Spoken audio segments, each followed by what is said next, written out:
Thanks, Mike.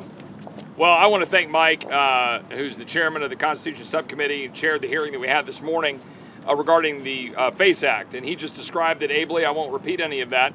But I do think merits some conversation to the extent to which what Mike just referenced, which is that only in one case in Florida, where you had 4 indictments, you had a situation where it was done for a pregnancy center, right? 0, to the best of my knowledge, for churches.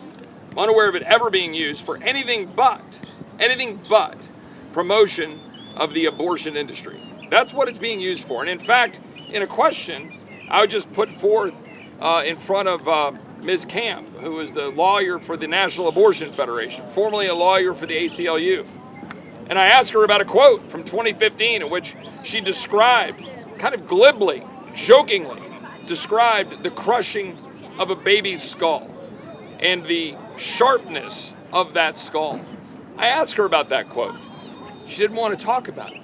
She wanted to talk about how that somehow then led to violence, right? She didn't want to talk about the ultimate violence, the violence of crushing that baby's skull, or the danger that that poses to young women who are being sold a lie by the abortion industry, that is somehow good for mothers.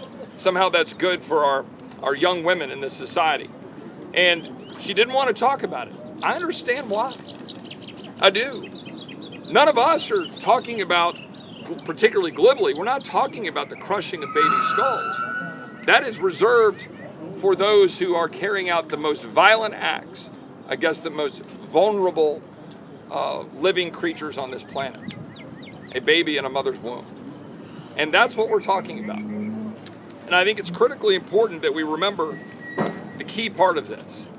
If you dare say what I just said without the backing of the United States Capitol, standing here on the Capitol steps as a member of the United States Congress, and if your name is Mark Houck, then my colleagues just acknowledged on the dais that he was targeted because he believes in life and has stood up and defended it. They literally just said it. That is the weaponization of your federal government against the citizens of this country. We saw it yesterday in the Durham report. We see it today in the FACE Act. It is being carried out in countless other ways. It is time that it stops. That is why we submitted a debt ceiling bill that limits spending, tries to cut back on the weaponized federal bureaucracy. We're going to see that through so that we can minimize what's happening to the American citizens, and particularly in this case, the abuse of the FACE Act to trample on free speech, trample on the ability of people to speak out in defense of life, ultimately encapsulated best in the Declaration of Independence, that we hold these truths to be self-evident, right? The inalienable right to life, liberty, and the pursuit of happiness.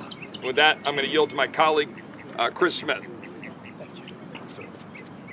Thank you very much, Chip.